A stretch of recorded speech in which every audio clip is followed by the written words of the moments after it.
मैंने किसके लिए क्या नहीं किया, मुझे कोई शिकायत नहीं।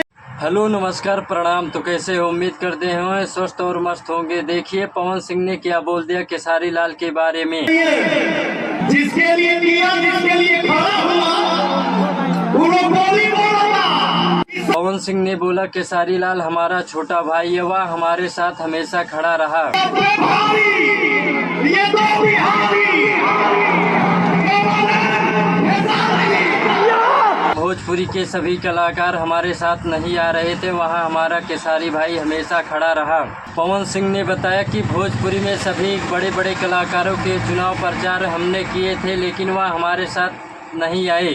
पवन सिंह ने कहा केसारी लाल का सपोर्ट मिला तो हम काराकाट से जीत जाएंगे चुनाव। वीडियो अच्छा लगा वीडियो को लाइक और चैनल को सब्सक्राइब जरूर करें।